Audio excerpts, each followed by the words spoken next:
All right, just in case you guys missed it, Chelsea beat PSG yesterday in the FIFA Club World Cup, crowning them the first of this new format of the FIFA World Club World Cup champions. All right. So they get this like badge that's like situated somewhere here, and they basically have that on their jersey for the next 4 seasons. All right. But anyway, guys, this is a United channel. It's not a Chelsea channel, but I just wanted to mention that. All right, just to let you guys know what's happening. It's good for them, you know. It's good in the sense that they've won prize money. All right, and we all know how Chelsea are. When they got money, they go on a spending spree and just buy up all the players. All right, so it's not good for us. It's not, because now they might just end up going ahead and buying players that we want. But anyway, guys, welcome back to another episode of the Glory Reds channel. And today we're just going to catch you guys up with what's been happening so far at the club, all right? Because we're going into our first preseason game on Saturday against Leeds. So it's going to be interesting to see how the team is sort of set up for this first game. Take it with a pinch of salt, all right? This is the first preseason game. There will be a lot of changing, swapping, just so that we can get a feel of how the players, respond to, his tactics and, who he believes should be starting, who he thinks shouldn't be starting, etc. So, a lot's going to be happening this preseason. So don't look at that first squad against Leeds and think, oh, this is it, because you see maybe Dalot on the bench or whatever. Things can change and things can happen. But anyway, let's get stuck into it. Biggest news out right now, not really the biggest, but let's just say the most pressing news out there right now is Marcus Rashford. All right, Marcus Rashford, that we've been trying to move on basically since January. All right, we got him off on loan, which was a good start, and then the season ended. Right, and Marcus Rashford has been pushing for a move to go to Barcelona, and now we got Matheus Cunha in. Matheus Cunha is not a Rashford replacement, but he has taken his jersey number, right? So this has now put Rashford in a position where he sort of has to go, because it's going to be sort of like embarrassing staying while, the other newcomers really come and take in your jersey and the manager does not have any plans for you, all right? It's got so bad that Marcus Rashford was reported coming to the training ground right after Ruben Amorim left with the first team, and they had training like that. He came after hours to do his training through the back door while Ruben left through the front door. Yes, that's how hectic it is right now at Manchester United. So let's go through what are the conditions that need to be met, in order for Marcus Rashford to leave the club and potentially go to Barcelona. So let's sort of pack all the events and talk about what has happened since that point of Marcus Rashford wants to leave Barcelona till now. All right. So Marcus Rashford comes out and publicly says, I want to make a move to Barcelona. Barcelona come through and say, hold up. Our main priority right now is Nico Williams. Not that we're not interested in you, but we have priorities first. All right. So Nico Williams deal falls through. All right. They were not able to reach an agreement.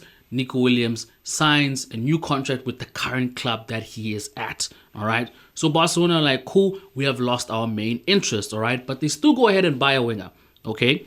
Now, with Marcus Rashford, the condition was if he's going to come to Barcelona, he's going to come as a striker, not as a left winger, right? Because they want to prioritize that position in the market. They want to go in the market and buy a left winger, which is not Marcus Rashford. They do not want to buy Marcus Rashford for that position. They're thinking of something else.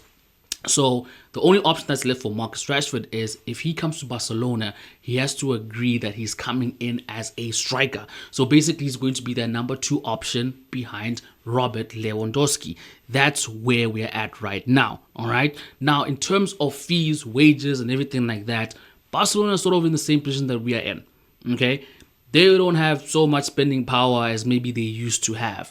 It's tight, all right? And we know that Marcus Rashford, his wage bill is extremely high, all right? What we're trying to get him for is something decent, because we do not want to sell him for nothing, because we still need to replace Marcus Rashford at Manchester United, or at least use that money that will want to sell him for to go on and get another player.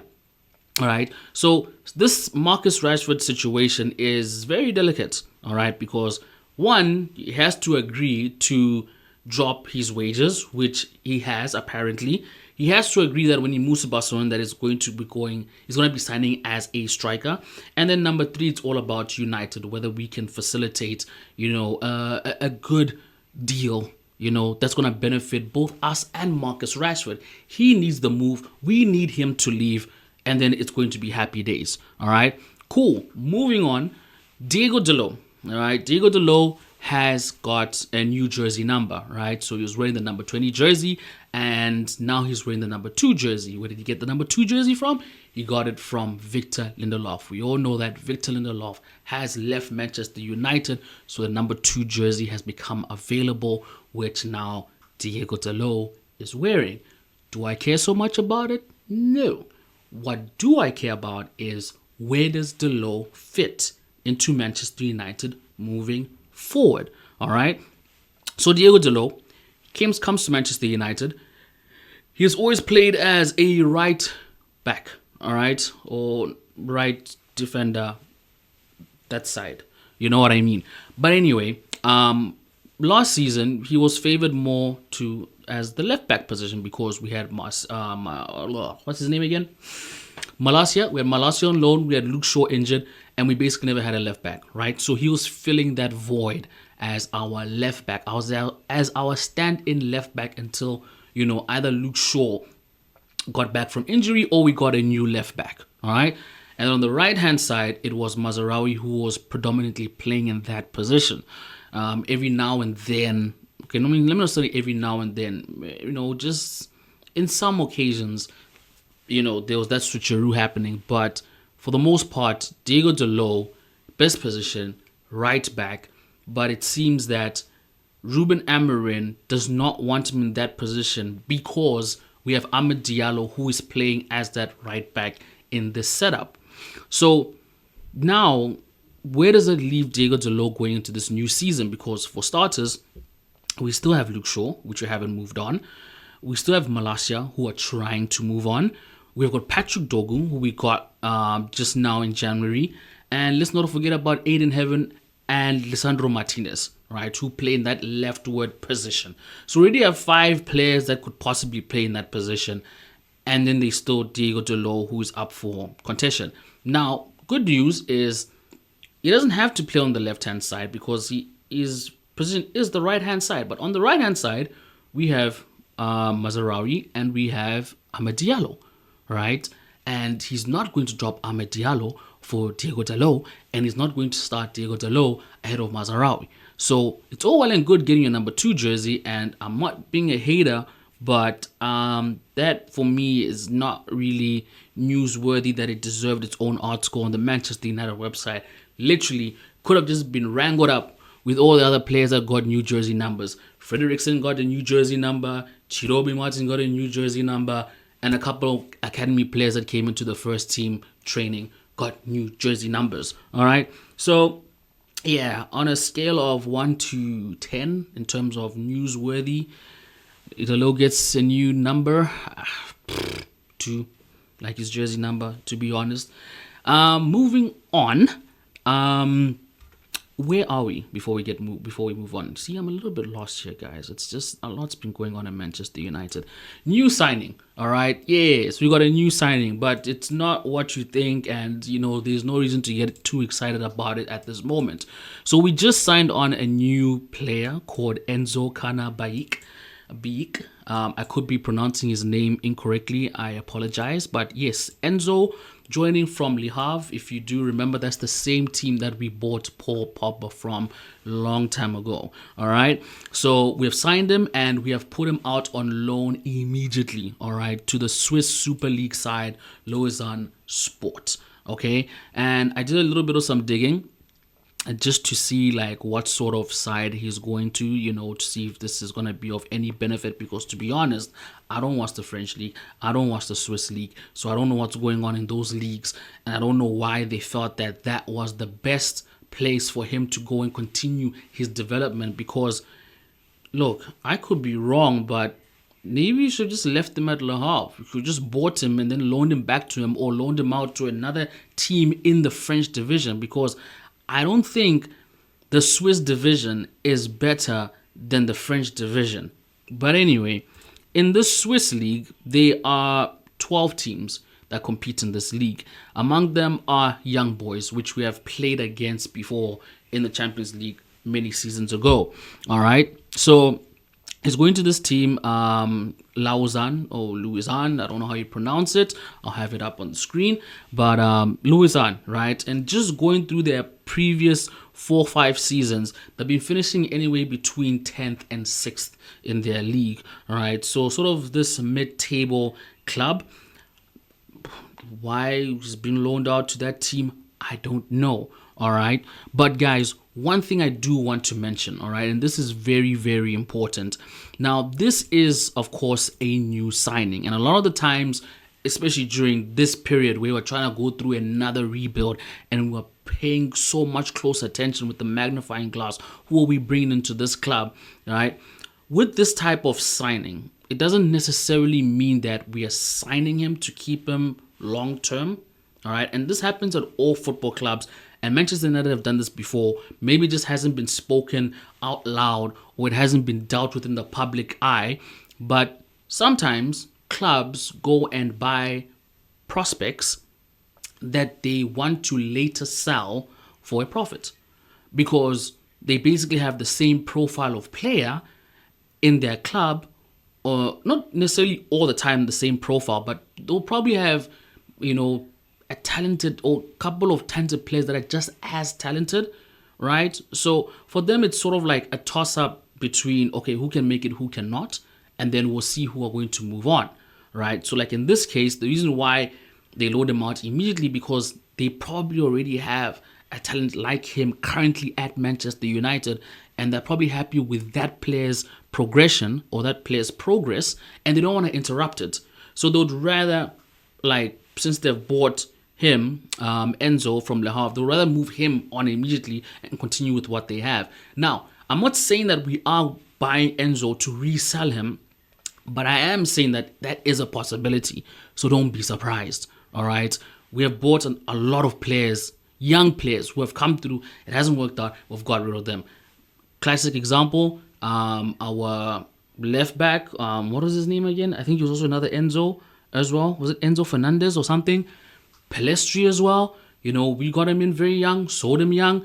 I don't know if he made a profit or not, but what I'm saying is these signings that are coming in are not always going to be those type of signings that you think that United are buying this player for the future.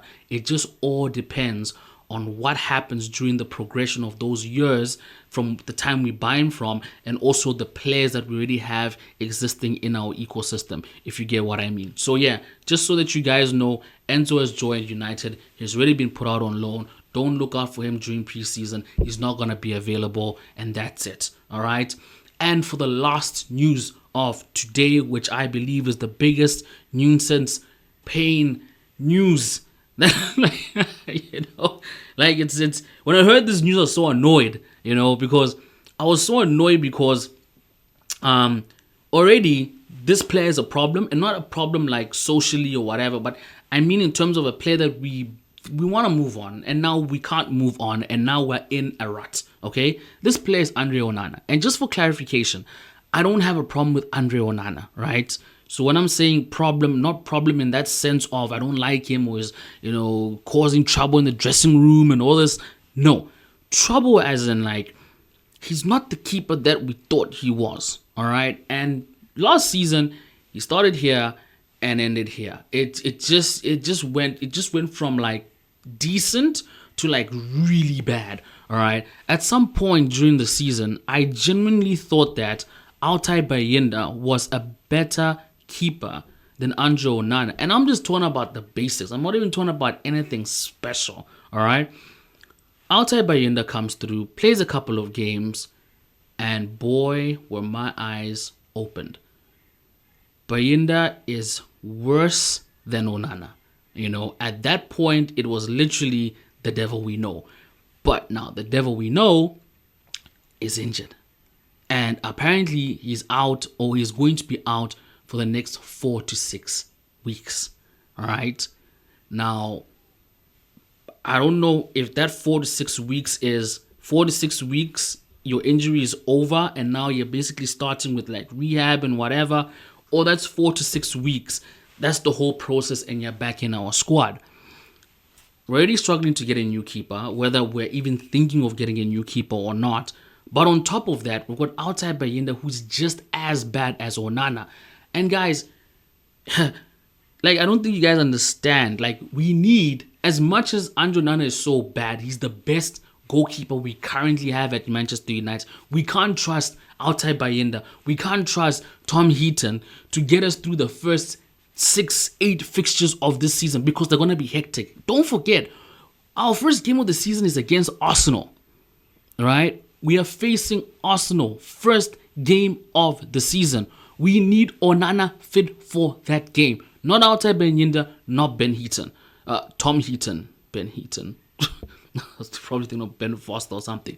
But anyway, we need him. We need him ready.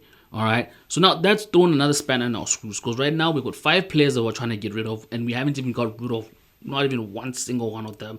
We're still trying to close in on that Brian Mbeumo deal, right? That just keeps going on and on and on and on. And now Onana had just happened to get injured, which is now, okay, do we shift priority to the keeper because we do need a keeper?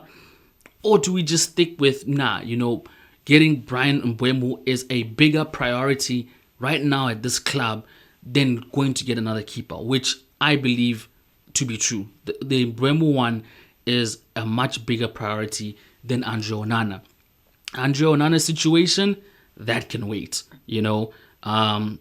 like it's a short period, but it's just the period in which he got injured, because it's so close to the start of the season, and that's when we really need him, because those first couple of fixtures are going to be so hectic. And that's the only thing right now that's just not sitting right with me, because I'm just thinking, boy, are we going to have a hectic start to the season if we're not going to have André Onana in that starting 11? Oh man, I can't even believe I even said that. But anyway, guys, that's the news so far. And yeah, we got Leeds this weekend. We're definitely going to be doing a preview on Friday. And yeah, don't forget to catch us on Spotify, guys. For real, like, we're trying to hit 100 subs. So please, if you watch this video all the way to this part, please like if you enjoyed it, subscribe if you're a fan. We're getting like plus 100 views on these videos, and we only have like 88 subscribers. So we're just asking for 100. We're trying to hit that 100 milestone. We've been at this for almost a year and a half. We love doing this. This is something that we want to continue doing. And yeah, we thank you for all your support so far. It's been amazing. And like I said, like we're trying to hit 100 subs. So let's make that happen. Go hit 100. Let's hit 100 subs. Don't forget, guys. Chat to us in the comments down below. You know what I mean? Hit us up, and we're on Spotify. Right, so if you want to go listen, hear something different, head on over to our Spotify, and yeah, get notified when we drop a new episode over there. With that being said, we'll check y'all guys in the next one. Peace.